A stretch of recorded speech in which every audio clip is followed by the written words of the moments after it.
గత ప్రభుత్వం చెత్త పన్ను ప్రజల మీద వేసి చెత్త ప్రభుత్వం లక్షల టన్నుల కొద్దీ లెగసీని వదిలేసిపోయింది. చెత్తని ఎంత వదిలేసిపోయిందంటే 153 లక్షల టన్నులు. ఇంకా కూడా గ్రౌండ్ కింద ఇంకా కొంత ఉంది. గ్రౌండ్ అబవ్ తీసుకుంటే 53 లక్షలు ఉంది. తర్వాత గ్రౌండ్ కింద తీసుకుంటే మొత్తం వేస్తే 153 లక్షలు తేలింది. ఆల్మోస్ట్ రాష్ట్రంలో 123 మున్సిపాలిటీస్లో మెజారిటీ క్లియర్ చేసాం. దాదాపు 120 లక్షల వరకు క్లియర్ అయిపోయింది. మరొక 3 లక్షలు సుమారుగా ఉంది. అంతేకాకుండా 123 మున్సిపాలిటీస్లో ఏ రోజుకి ఆ రోజు వచ్చింది ప్రాసెస్ చేసిపోయేటట్టుగా ఇప్పుడు మనమైతే ఎక్కడ ఉన్నాం, ఇక్కడ ఈ ప్రాసెసింగ్ ప్లాంట్లు టెండర్ పిలిచాం. అన్ని దగ్గర 107 మున్సిపాలిటీలో ఈ ప్రాసెసింగ్ ప్లాంట్ వర్క్ జరుగుతుంది. కొన్ని దగ్గరలు అయిపోయింది, కొన్ని దగ్గరలు ఈ ప్రాసెసింగ్ ప్లాంట్ అయిపోయినాయి. రేపు 18వ తేదీ గౌరవనీయ ముఖ్యమంత్రి గారి చేతి మీద ఎక్కడెక్కడ అయిపోయినాయి అక్కడ ఇనాగ్రేషన్ ఇస్తున్నాం. ఇది కాకుండా waste energy plants already 2 run అవుతున్నాయి. మరొక 6 యాక్చువల్గా టెండర్లు పిలవడం జరిగింది.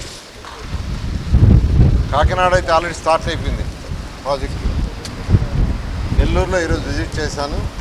ఆ ప్రాజెక్ట్ కూడా స్టార్ట్ కావాలంటే మరి కొద్దిగా లెగసీ ఉంది. అది కూడా వచ్చే నెల 10వ తేదీ వరకు పూర్తి చేయమని అధికారులకు ఆదేశించాను. వాళ్ళు వచ్చే రాత 10వ తేదీ వరకు పూర్తి చేస్తే ఇక్కడ వేస్ట్ ఎనర్జీ ప్లాంట్ ఇక్కడ కూడా స్టార్ట్ చేస్తారు. ఇక్కడ స్టార్ట్ చేస్తే ఈ యొక్క ప్లేస్ నుంచి 100 కిలోమీటర్ రేడియస్లో ఉండే పంచాయతీలైనా మున్సిపాలిటీస్లో అయినా వచ్చే చెత్త అంతా తీసుకొచ్చి ఏ రోజుకి ఆ రోజు దాంట్లో వేస్తే బర్న్ ఎలక్ట్రిసిటీ ప్రొడ్యూస్ అవుతుంది. ఈరోజు 1400 టన్నులు విశాఖపట్నం ప్లాంటు, గుంటూరు ప్లాంట్ 1400 టన్నులు, 2800 టన్నులు ప్రతిరోజు ఆ సరౌండింగ్స్లో ఉండే మున్సిపాలిటీస్ తీసుకొచ్చి దాంట్లో వేస్తున్నారు. అది బర్న్ అయిపోతుంది, ఎలక్ట్రిసిటీ తయారవుతుంది. గవర్నమెంట్ ముఖ్యమంత్రి గారు లాంగ్ విజన్తో 2014-19లో 10 ప్లాంట్లు శాంక్షన్ చేశారు. అందులో 2 ప్లాంట్లు అడ్వాన్స్ స్టేజ్లో ఉంటే ఆ 50 లాక్ కంప్లీట్ చేశారు. మిగతా 8 గత ప్రభుత్వం క్యాన్సిల్ చేసింది. అయితే మళ్ళీ ఈ ప్రభుత్వం రాగానే మరొక 6 శాంక్షన్ చేశారు. అక్కడ పెట్టాలంటే ఇప్పుడు మనం చూసినట్టుగా లెగసీ కుప్పలుగా ఉంటే అది క్లీన్ చేసినాక పెట్టలేక డిలే అయింది. ఏదేమైనప్పటికీ తిరుపతి, కడప, కర్నూలు, నెల్లూరు, విజయవాడ 6 ప్లాంట్లు యాక్చువల్గా ఆల్మోస్ట్ అంటే ఒకటైతే స్టార్ట్ అయింది, మిగతావి కూడా స్టార్ట్ అవుతున్నాయి. మరొకటి కూడా గవర్నర్ ముఖ్యమంత్రి గారు ఇంకొకటి కూడా భీమవరం, నర్సాపురం ఆ ఏరియాలో పెట్టడని నిన్నే ఇన్స్ట్రక్షన్ ఇచ్చారు. దాని మీద కూడా అధికారులు స్టడీ చేస్తున్నారు. ఈ విధంగా గత ప్రభుత్వం అవగాహన లేక ప్రపంచం ఎలా మారుతుంది, డెవలప్డ్ కంట్రీస్ ఎలా ఉన్నాయి, వాళ్ళు ఏం చేస్తున్నారు, మనం ఎందుకు చేకూరుదనే ఆలోచన లేదు.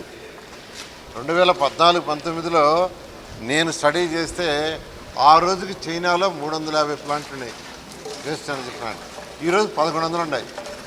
అంటే గత 5 సంవత్సరాల్లో 350, 1100 అయినాయి. జపాన్లో ఆ రోజుకి ఈ రోజుకి 3 రెట్లు పెంచేశారు. సింగపూర్లో 4 ప్లాంట్లు ఉన్నాయి, 3 రన్నింగ్ ఉన్నాయి.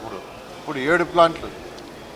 ఈ విధంగా ప్రపంచం మొత్తం లేటెస్ట్ టెక్నాలజీతో పోతుంటే గత ప్రభుత్వం మాత్రం ఏమీ చేయకుండా కుప్పలు వదిలేసింది, ప్రజల మీద చెత్త పన్నేసింది. అయితే ఇప్పుడు వేస్ట్ ఎనర్జీ ప్లాంట్లో అల్టిమేట్గా చేసేది ఈ లోపల ఏంటంటే ప్రాసెసింగ్ ప్లాంట్ పెట్టాం. వేస్ట్ ఎనర్జీ ప్లాంట్ రావాలంటే 2 years పడుతుంది. ఈ 2 yearsలో మళ్ళీ వదిలేస్తే సంవత్సరానికి 12 లక్షల టన్ను మళ్ళీ ఉండిపోద్ది. ఆ 12 లక్షలు కూడా ఉండకూడదని గవర్నర్ ముఖ్యమంత్రి గారు చెప్తే ఈ విధంగా ప్రాసెసింగ్ ప్లాంట్ ప్లాన్ చేసాము. ఈ ప్రాసెసింగ్ ప్లాంట్లో ఈ 2 సంవత్సరాలు ప్రాసెస్ చేసి ఏ రోజుకి ఆ రోజు వచ్చిందాన్ని యాక్చువల్గా ప్రాసెస్ చేయడం జరుగుతుంది.